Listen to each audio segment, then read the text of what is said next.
Muy buenos días. Damos las gracias a la Dirección del Deporte Universitario por permitirnos este espacio.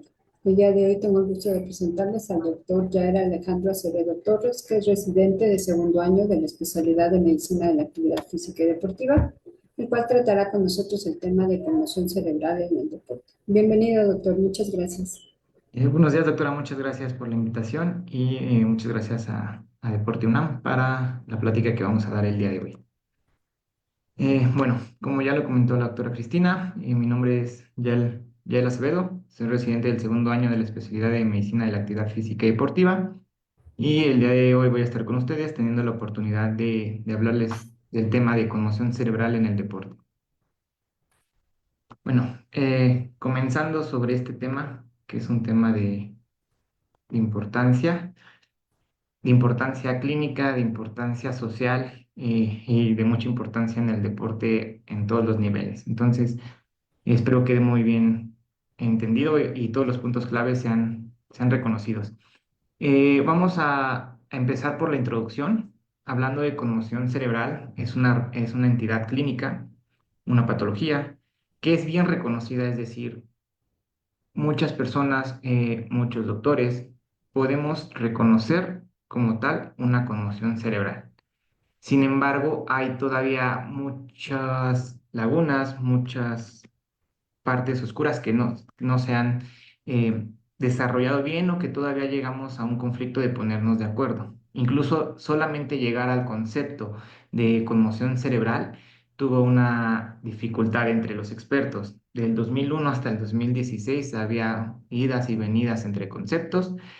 Entonces, a partir de 2016 es ya donde se puede dar un poco más de conceptualización, perdón, de universalización al concepto. ¿Por qué? Porque tiene muchos enfoques. Tiene desde el enfoque neurológico, el enfoque bioquímico, un enfoque traumático y un enfoque deportivo que engloban a la conmoción cerebral. Entonces, esto dificultaba a los expertos en los paneles poder llegar a un acuerdo. Dentro de las últimas actualizaciones, de los últimos acuerdos entre expertos, se llegó a hablar de un diagrama de flujo de las R's. Este diagrama de flujo de las R's, pues básicamente nos habla o es como una guía, que a final de cuentas es eso, una guía, un asesoramiento sobre la conmoción cerebral en el deporte. Las R's que forman parte de este diagrama de flujo, pues van desde reconocer, reducción de los riesgos, la prevención, remover, hablando estrictamente de remover del campo de juego al atleta, al deportista, buscar un reposo, sin embargo, es un reposo acompañado de un ejercicio, acompañado de la actividad física, porque a final de cuentas, pues estamos hablando de deportistas que sufren una conmoción cerebral y obviamente no es lo mismo detenerlos o hacer un reposo absoluto por un tiempo prolongado.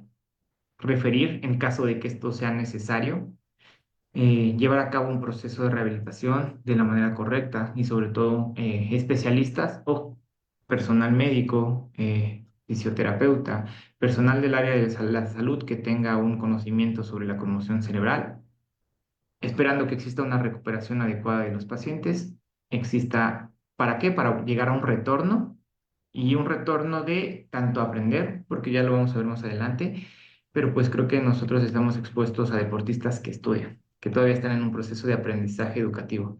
Y entonces también hay que llevarlos para que su regreso a las aulas sea el correcto y obviamente su regreso a su actividad deportiva el mejor. Y ya casos muy avanzados a nivel profesional, a nivel elite, a nivel ya avanzado, el retiro o redefinir los rumbos en la cuestión deportiva, los objetivos deportivos. Entonces empecemos por la primera R, que es reconocer, y para reconocer pues tenemos que hablar de la definición de la conmoción cerebral. La conmoción cerebral va a ser definida como una lesión traumática cerebral, un traumatismo cerebral, que va de una clasificación leve a moderado, la lesión traumática. Esta lesión traumática va a estar inducida por fuerzas biomecánicas que afectan directamente a la cabeza, como un golpe casco a casco, un golpe cabeza a cabeza, a nivel fútbol, un golpe al cuello, que al momento de dar un golpe al cuello provoca un efecto de latigazo, que es básicamente cuando la cabeza se va hacia adelante, por ejemplo, también al chocar o al frenar. y fuerzas biomecánicas también hacia el cuerpo, únicamente. El cuerpo va a una velocidad, hay un golpe directo al cuerpo y obviamente la cabeza quiere seguir su proceso, su fuerza. Sin embargo, este golpe hace que de igual manera dé el efecto de latigazo. Estas fuerzas van a hacer una transmisión cerebral, van a provocar transmisiones de energía a nivel cerebral y este impacto a nivel cerebral va a desarrollar ciertas respuestas que vamos a ver más adelante. Puede estar dado únicamente en el deporte y en actividades propiamente del deporte o relacionadas. Entonces, como les mencionaba, una vez que nos enfrentamos a estos eventos desencadenantes, va a haber una cascada de respuestas fisiológicas. Básicamente, estas respuestas fisiológicas van a ser a nivel metabólico. Obviamente el objetivo de esto no es profundizar, pero imaginemos que a nivel cerebral, nuestro cuerpo siempre va a buscar la forma de protegernos, la forma de llegar al equilibrio, y si en algún punto este equilibrio se rompe, el cuerpo va a buscar la necesidad de devolvernos al equilibrio. Entonces, si hay un golpe, hay una acción importante a nivel cerebral, el organismo va a buscar volver al equilibrio. Entonces, esto lo hace mediante respuestas fisiológicas. Sin embargo, estas respuestas van a ser aceleradas, van a aumentar, como por así decirlo, el metabolismo, la actividad neuronal y celular, y obviamente esto se va a reflejar en las complicaciones o la sintomatología de, este, de básicamente la patología de la conmoción cerebral. Ok, básicamente va a haber una aparición aguda, evolutiva o tardía de la sintomatología. ¿Qué quiere decir esto? Que se puede conmocionar en el campo y tener la sintomatología desde que llegamos a verlo. Puede ser que después de que acabó el partido y puede ser incluso que el jugador, el deportista se fue tranquilo, supimos que hubo un contacto en la cabeza, en campo no demuestra sintomatología, no demuestra ningún tipo de sintomatología en banca, en el transporte, pero empieza a llegar a su casa y empieza a ver sintomatología. Entonces, básicamente, esto es a lo que nos referimos con aguda, evolutiva y tardía. ¿Qué sintomatología? Física. Por física, pues todo lo que mencionamos de malestar, eh, dolor de cabeza, náuseas, vómito. Cognitiva y conductual, ¿qué quiere decir? En la forma de ser de las personas. ¿Por qué? Porque muchos pacientes conmocionados pueden tener un coraje inexplicable, pueden tener un llanto también explicable, pero quizás incontrolable, ¿no? Que no sea recíproco a nivel del contacto, a la intensidad del golpe. Y esto también puede ser ahí una sugerencia de que el paciente está conmocionado. Y con cognitiva conductual, básicamente toma de decisiones y muchas situaciones. La resolución es prolongada, ¿sí? No es una patología que en 24 o 48 horas estemos dando de alta a los pacientes, no es así. Y incluso pues a nivel profesional, a nivel NFL, a nivel FIFA, a nivel Liga MX, pues los protocolos mínimo son 7 semanas y siempre expectantes de la sintomatología.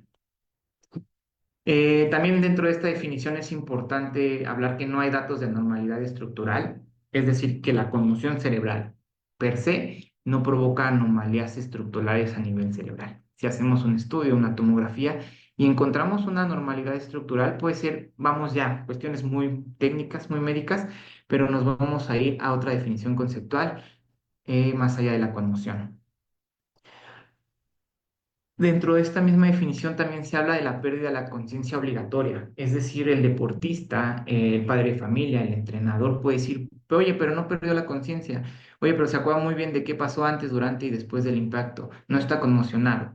Las guías nos dicen que no es obligatorio que el paciente presente pérdida de la conciencia, de la memoria, para definirlo como una conmoción cerebral. Y obviamente sintomatología no explicable por otras razones, ¿no? El consumo de alcohol, el consumo de algún medicamento, el consumo de algunas drogas o el consumo ya de ciertas patologías o ciertas enfermedades de base, comorbilidades de base del paciente, que sabemos que puede alterar su forma de ser, ¿no? Esto es importante y obviamente es importante que en el manejo respetemos esta indicación de los médicos de no consumir porque puede alterar. Incluso los pacientes te lo dicen, es que vomité, pero creo que fue porque tomé alcohol. Entonces, hasta ellos mismos les entra la duda de si ese vómito o ese episodio o algo que alargó el problema fue por eso, ¿va? Epidemiología, pues básicamente, como se los mencioné, se presenta en todos los deportes organizados, escolares, no escolares, competitivos, recreacionales y de alto rendimiento, ¿no? Obviamente los de alto rendimiento tienen protocolos muy estrictos. Y puede suceder ahí como puede desencadenarlo más aquí, ¿vale? Más adelante les comentaré de un caso de una chica que jugó conmocionada, pero la conmoción jamás se dio jugando, jamás se dio en el campo, pero la sintomatología llegó al momento de regresar a jugar de manera muy, muy temprana. De 1 a 1,8 millones de conmociones relacionadas al deporte por año en el servicio de urgencias en edades de 0 a 18 años, es lo que dice la literatura internacional, y un reporte de 400.000 conmociones relacionadas al deporte en población de educación media superior a nivel global. Los deportes que predominan como tal eh, para presentar conmoción cerebral en el deporte, pues hablamos de fútbol americano, combate. En combate hablamos de box, hablamos de kickboxing, hablamos de taekwondo, hablamos de judo, hablamos de lucha. Si se dan cuenta, hay unos deportes dentro de estos que mencioné, que son impactos directos a la cabeza, pero también hay otros que hacen los impactos hacia cuerpo o cuello, provocando la conmoción cerebral. Y pues bueno, quizás dentro del educativo skateboarding, pero pues en otras instituciones, en otros países se practican este tipo de deportes, BMX, que los impactos también provocan conmociones cerebrales. Como les mencionaba, era una recuperación gradual, entonces el tiempo promedio de recuperación promedio va de 2 a 4 semanas, pero puede ser antes como puede ser después. ¿Qué es más común? 2 a 4 semanas. Y de que sea antes de estas 2 o 4 semanas, ¿qué es más común? Incluso que se alargue, y sobre todo dependiente de la edad. Como se los mencionaba, la literatura es muy amplia, no podemos llegar a un consenso, entonces esto nos hace cifras extremistas. Otro, que del 15, en algunas literaturas hasta el 50% de los casos, pueden presentar sintomatología mayor a un mes. Vamos con la siguiente R, reducción de riesgos. Y esto es muy importante. De una década para acá se ha buscado por todos lados reducir la incidencia de conmociones, reducir los riesgos y a todos niveles, por múltiples estudios.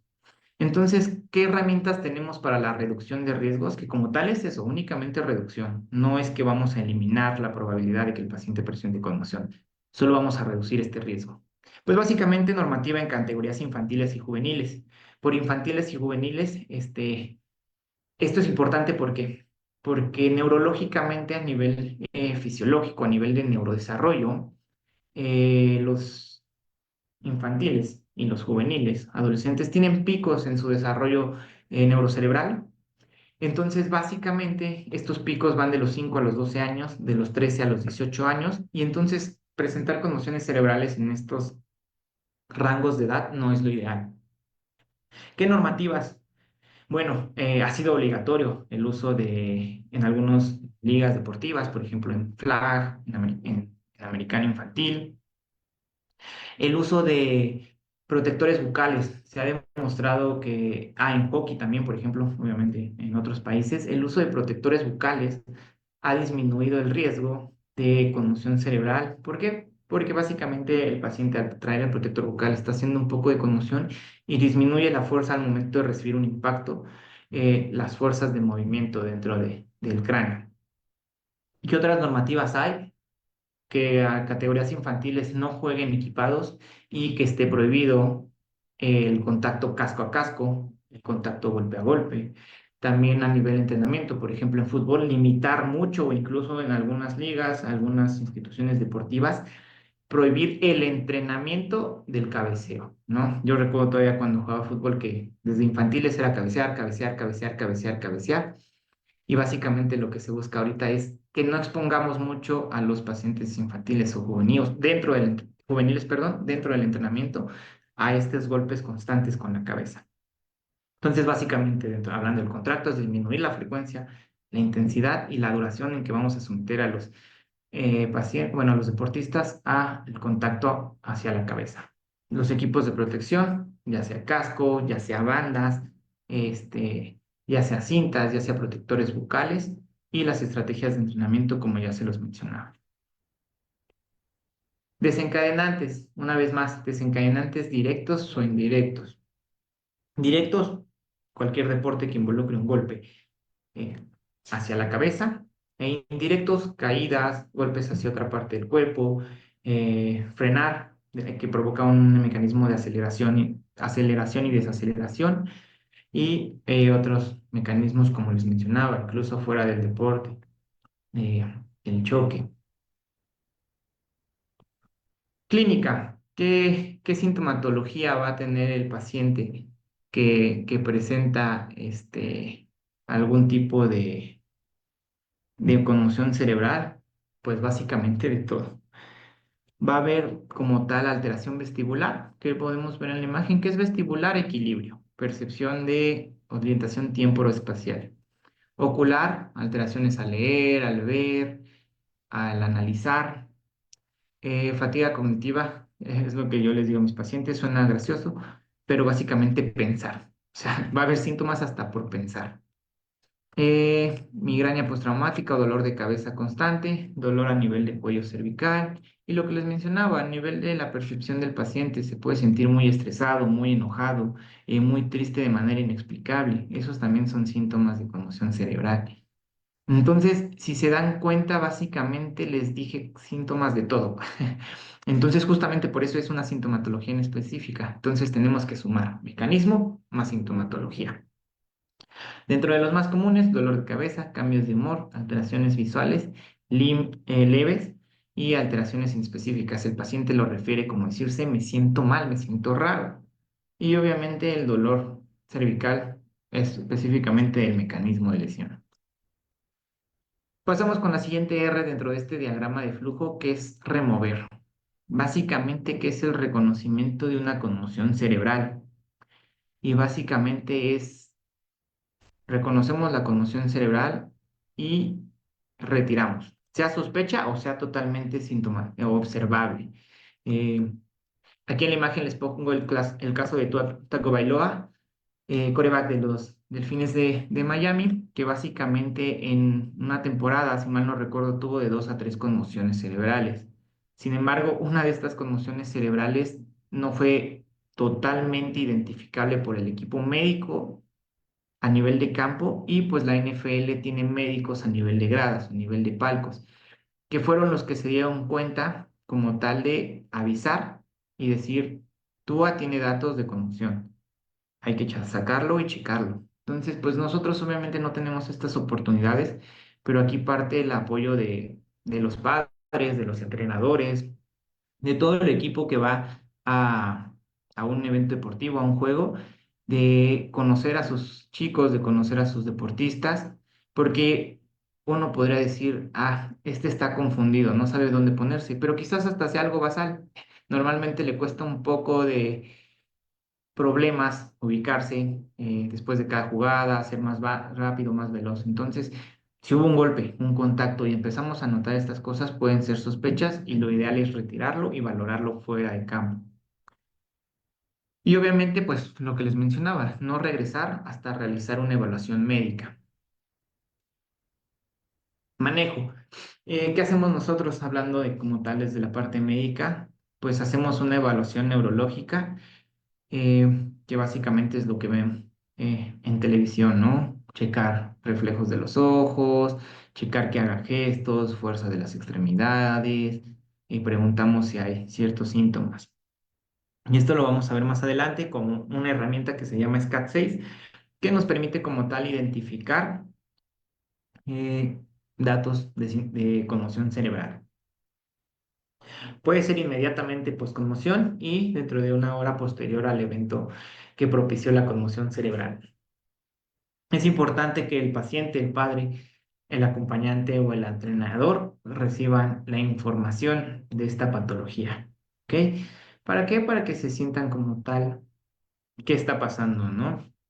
Obviamente, no, siempre la salud tiene que priorizar muchas situaciones. Entonces, si nosotros damos la información correcta de qué es una conmoción cerebral, al paciente para que él sepa por qué se tomaron esas medidas, al padre porque a final de cuentas padre o acompañante es quien va a estar después de, del evento deportivo en su casa, todo eso, y básicamente el entrenador, porque el entrenador a veces es el que va a hacerle el seguimiento o va a checar después durante el entrenamiento, todas estas cuestiones. Analgesia, obviamente, si hubo un golpe, un contacto, va a presentar dolor el paciente. Entonces, nosotros desde la parte médica, desde la analgesia, usamos únicamente paracetamol. ¿Ok? ¿Por qué? Porque algunos otros analgésicos perdón, puede provocar alguna otra sintomatología, algún otro efecto adverso propio del medicamento que igual que como se los dije, con el alcohol, con el consumo de drogas, de otras circunstancias, nos confunda. Y entonces no, pensemos que el paciente no está evolucionando, pero es porque está tomando algún otro tipo de medicamento, analgésico específicamente, que tiene un efecto adverso.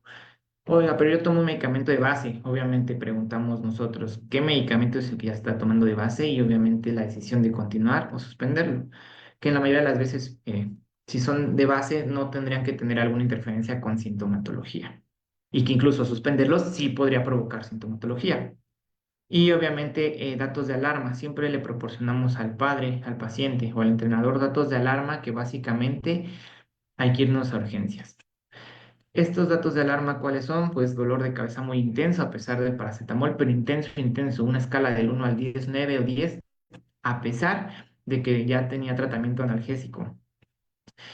Alteraciones visuales, pero ya al punto de no es normal, no estoy viendo bien, empiezo a ver como en forma de túnel, alteraciones auditivas, no escuchar, escuchar cosas extrañas o interpretarlas de manera diferente. Yo le dije esto a mi hijo, pero él me interpretó otra cosa o entiende que estoy diciendo otras cosas, eso también es un dato de alarma.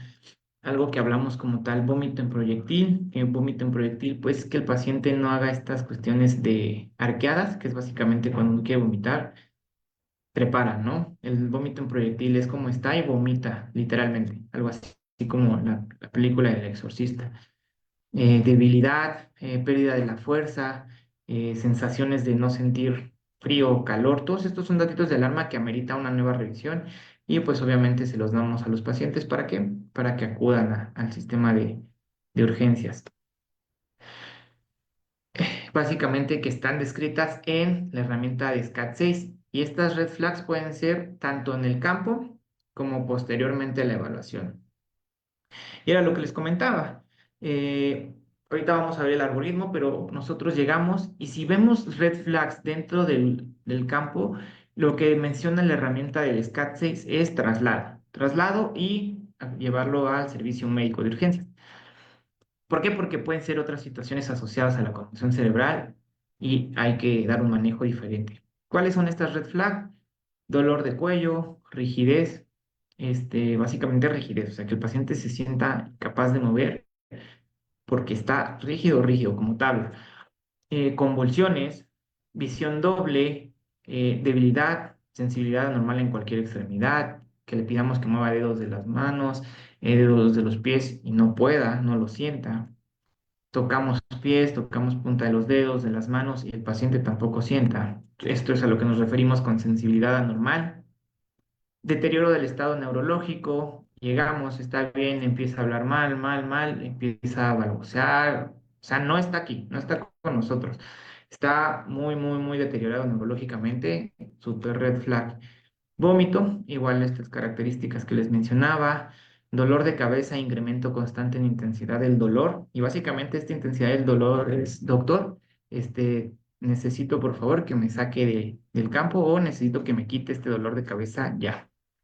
La actitud combativa, pues básicamente estar peleando, poco cooperativo, pero un poco cooperativo a nivel extremo, ¿no? No a nivel, podríamos decirlo un poco ordinario del deportista de querer seguir jugando. La escala de Glasgow, que esto ya es algo más médico y básicamente una deformidad craneal, que nosotros lleguemos y notemos que el cráneo no está totalmente con su anatomía.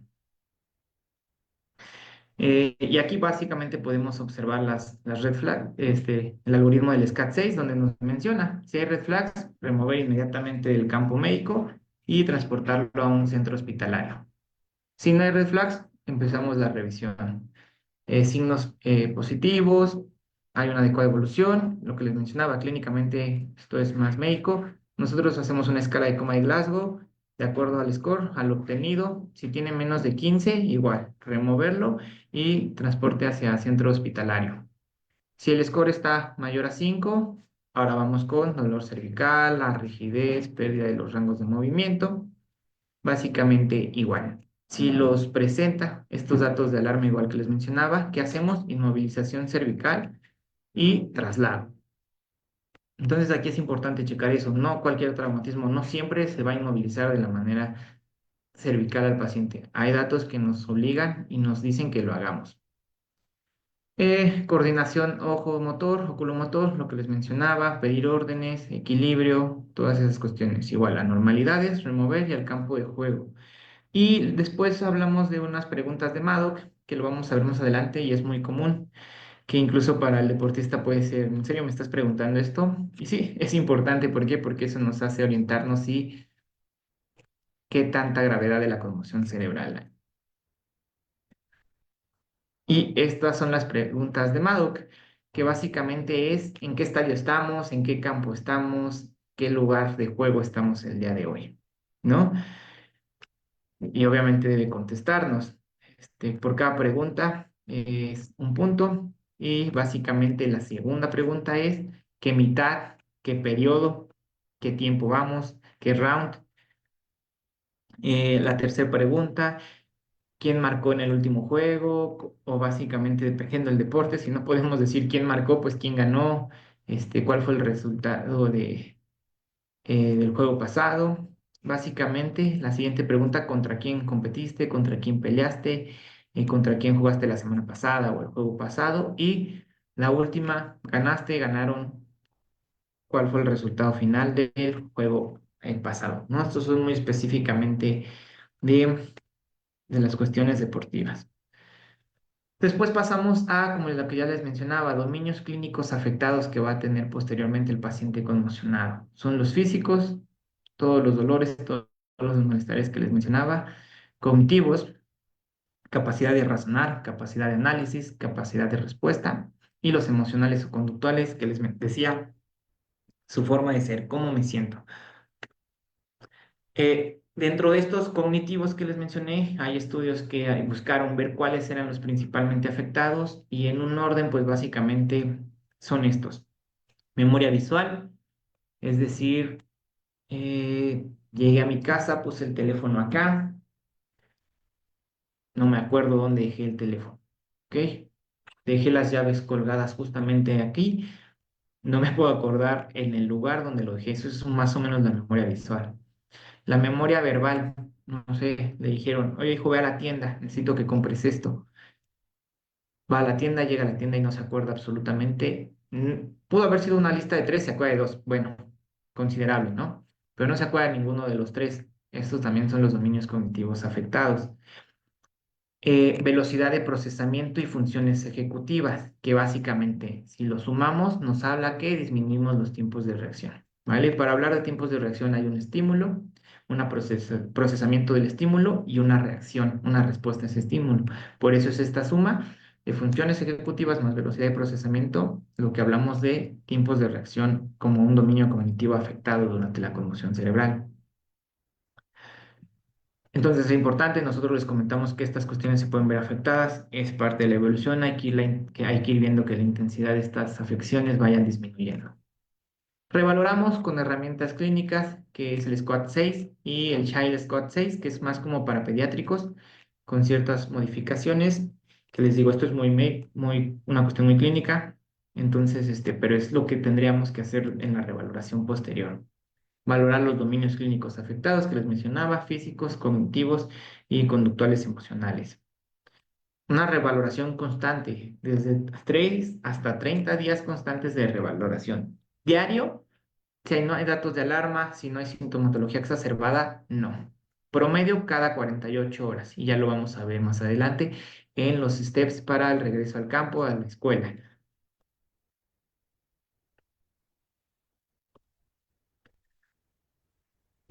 Pasamos contra la otra R dentro del algoritmo, el reposo y el ejercicio.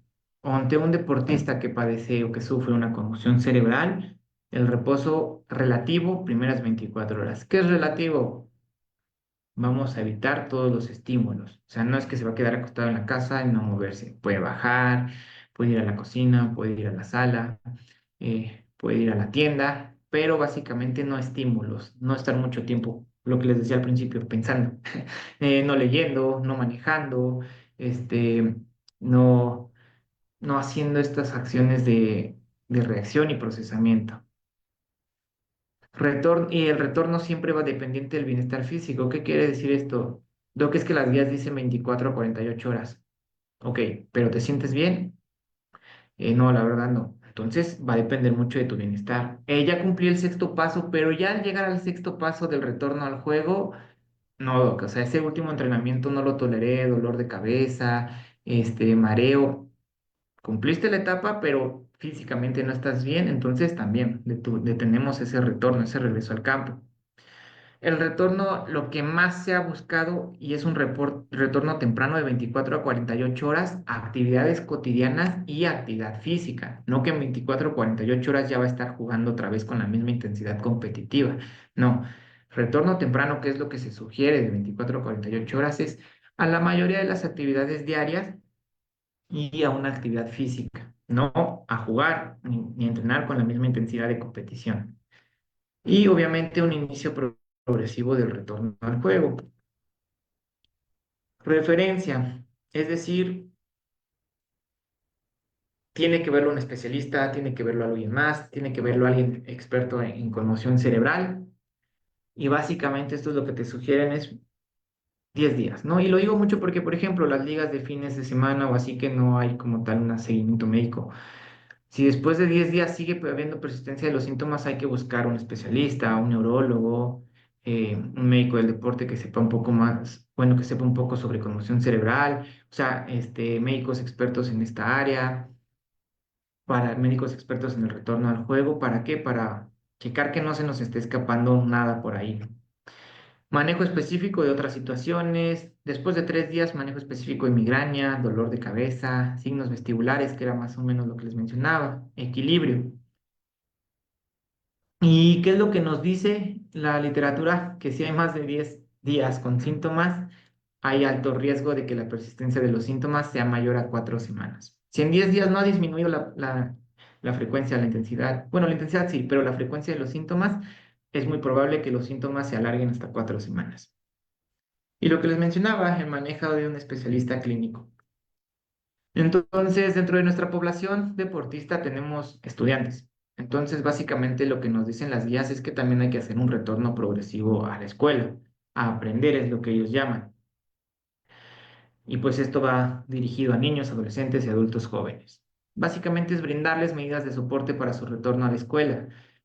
Básicamente hay que ajustar dos cuestiones, las ambientales y los físicos. En cuestión ambiental, sé que es difícil lidiar con a veces con estas situaciones, pero descansos dentro de clases, o sea, salirse a caminar, si las clases ya están siendo muy largas, muy constantes, posteriormente a las clases disminuir el tiempo pantalla, o sea, ahora sí pedir que no haga tarea, que no pase mucho tiempo, tanto por cuestiones académicas, por el tiempo pantalla, recreacional, ¿no?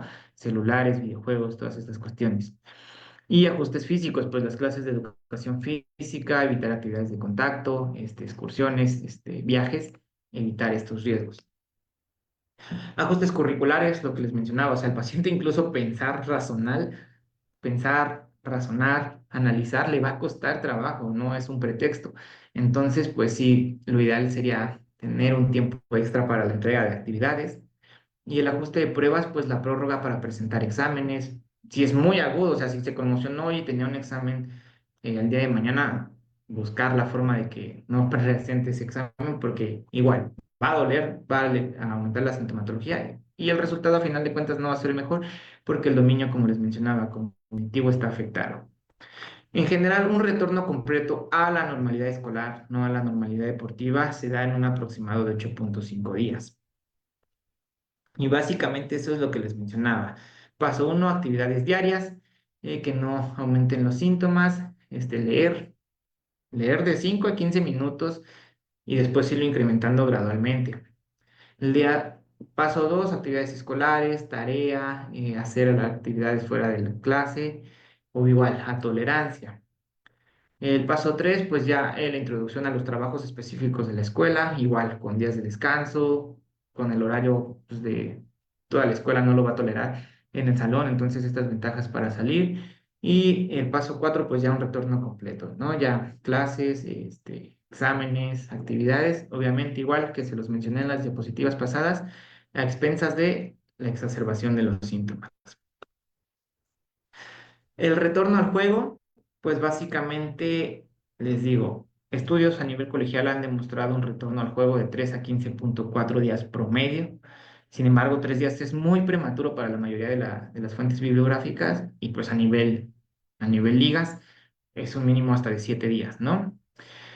Hay ajustes por edad en la presencia de días libres de síntomas. De 12 a 18 años he encontrado que estos días para llegar a sentirse totalmente asintomático va de 16 a 18,9 días y en aquellos mayores a 18 años de 9,7 a 15,4 días. Y esto va a ser totalmente lo que les mencionaba, dependiente de factores individuales y factores de lesión.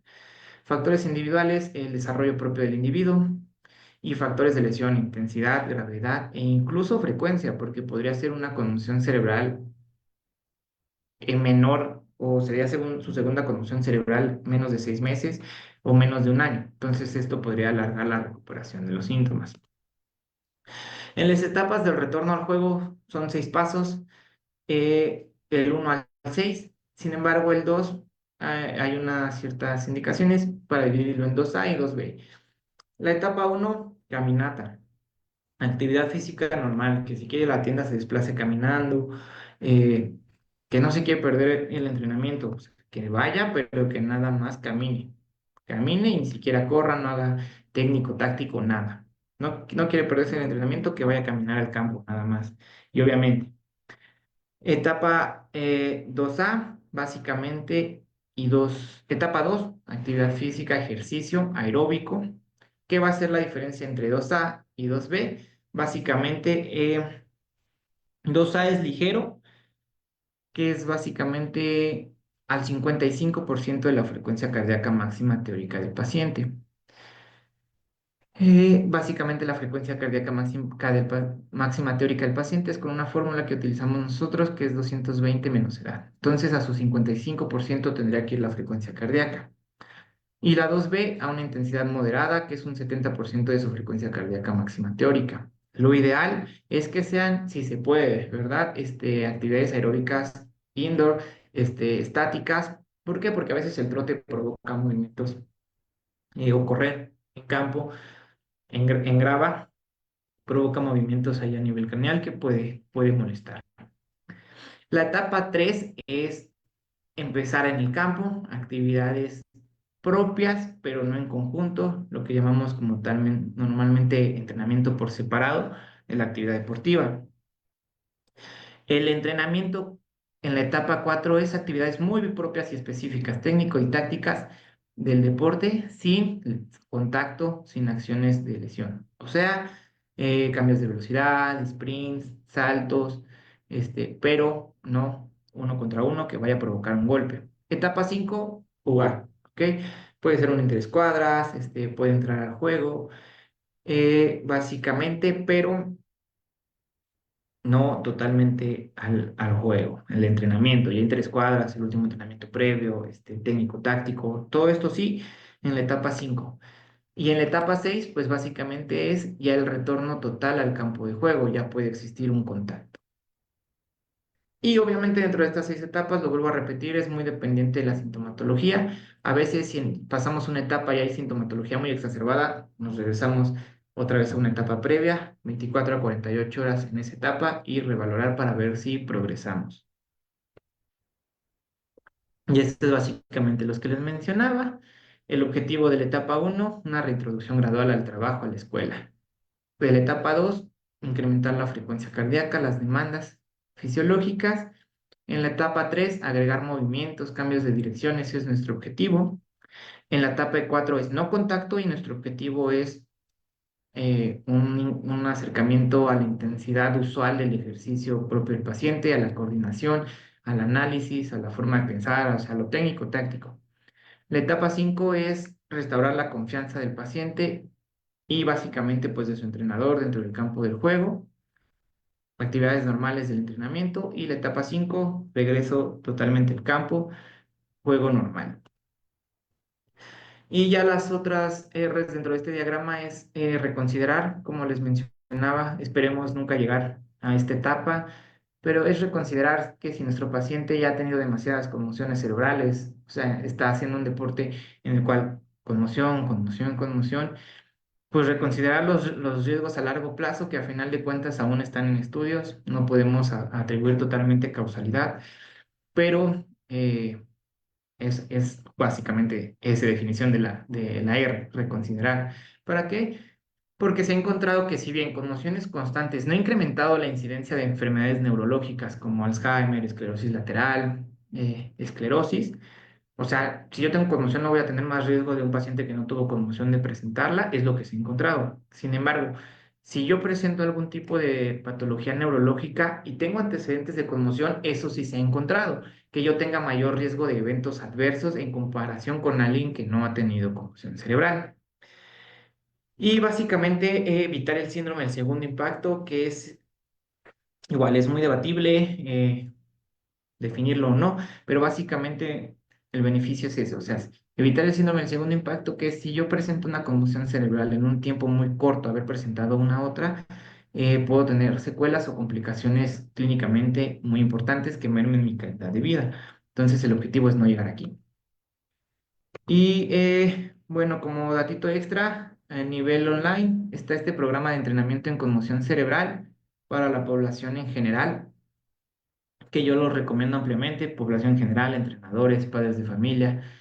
Este es un recurso gratuito, educativo, que previene, identifica y ayudar. Básicamente, yo lo encontré ahí navegando por internet, no tiene ningún interés, pero está padre porque lo que les comenté en la diapositiva inicial, me pasó que una vez una paciente chocó, su padre chocó, obviamente latigazo, se sintió mal y ella estuvo conmocionada. O sea, desde el choque estuvo conmocionada, pero lamentablemente no se le identificó ni por los padres, ni por el médico en consulta general. Y entonces básicamente al día siguiente jugó y obviamente lo que les mencionaba, o sea, a nivel competitivo hay tantas demandas para un atleta que como no tenía una identificación de una conmoción cerebral, tan solo hacer un sprint, o sea, en menos de 5 minutos ella ya estaba presentando mucha sintomatología. La revaloramos, bueno, la checamos y ya interrogando me dice que chocó un día antes y entonces desde ese un día antes estaba conmocionada. O sea, en el juego no hubo nunca ningún evento, ningún choque, ningún motivo que nos hiciera pensar que hubiera conmoción. La conmoción fue un día antes, pero al no existir un reconocimiento, pues lo complicó. Entonces, encontré esto ahí en línea que si lo quieren checar, básicamente, este es un screenshot de sus objetivos y pues básicamente me parece como población en general una muy importante herramienta. Entre todos podamos hacer prevención de cualquier patología, es lo ideal. Y otro, finalmente, es que la mayoría de los padres, de los entrenadores, tuvieran una evaluación cognitiva basal, que los padres es más fácil, ¿no? Los padres, sí, o sea, padres y madres, indistintamente sí conocen a sus hijos, ¿no? Y eso nos ayuda, como se los mencionaba, a determinar la gravedad del estado postconmocional, ¿no? O sea, puede decir que un padre nos diga, no, pero es que mi hijo está acostumbrado a llorar si se lesiona, si pierde. Entonces ya sabemos que este llanto posteriormente a un golpe de conmoción no está específicamente, o la gravedad no es asociada a la conmoción cerebral. Entonces, si nosotros sabemos cognitivamente en la memoria, en el razonamiento, en el lenguaje, en las emociones, cómo son nuestros deportistas, eso nos ayuda a nosotros como médicos para determinar la gravedad del estado neurocognitivo en un paciente postconmocionado. Y bueno, en conclusiones, es una patología más frecuente de lo esperado. A pesar de todas las herramientas, sigue siendo muy infradiagnosticada. Se desconoce todavía en su mayoría por el manejo del campo y eso no quiere decir que estemos mal, ¿no? Estamos todos aprendiendo, o sea, incluso a la NFL se le han ido conmociones cerebrales que pues lamentablemente terminan en personas despedidas, pero incluso si a ese nivel de herramientas se nos va, pues imaginemos obviamente a nosotros a nivel de juego de fin de semana, a padres de familia, por eso les decía, si pueden checar la herramienta que les puse, ideal, ¿para qué? Para saber identificarlas y evitar que se nos escape. Igual por lo mismo, porque la sintomatología es muy específica, sí, pero también puede ser tan inespecífica que no nos, o sea, si alguien se fractura, yo creo que todos sabemos que está fracturado, o si alguien se le luxa visualmente, la mayoría podemos darnos cuenta que eso pasó, pero una conmoción no es tan específica en algunos casos. Y prevención de los efectos adversos, como ya se les comentaba, si nosotros detenemos, recuperamos adecuadamente una conmoción cerebral, disminuimos el riesgo de que otra conmoción cerebral tenga efectos adversos importantes.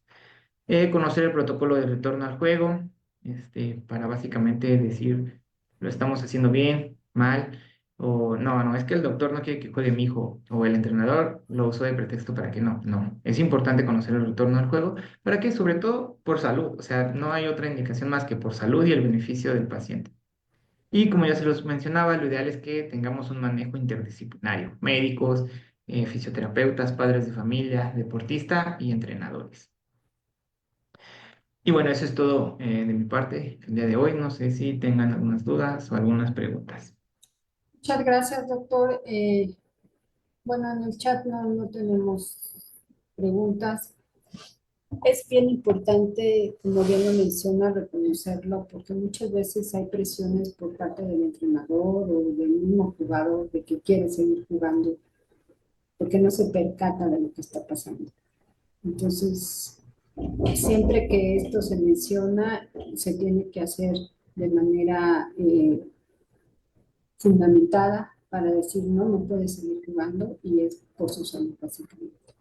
Realmente este es un tema súper importante que sí necesitamos reconocer y valorar la importancia que tiene. ¿Algún comentario para terminar? No, justamente aunado a lo que comenta doctora, créanme que como médicos jamás vamos a querer que no jueguen o que no practiquen su deporte. Al contrario, vamos a querer que los años que practiquen ese deporte sean más, pero que lo practiquen de manera estable, con calidad. Entonces, nunca es nada personal, siempre es buscando el bienestar físico del paciente. Es correcto, de forma segura, sobre todo. Así es. Bien, pues muchísimas gracias. Damos las gracias a la Dirección del Deporte Universitario por permitirnos este espacio y nos vemos en una nueva sesión. Gracias, doctor. De nada, hasta luego.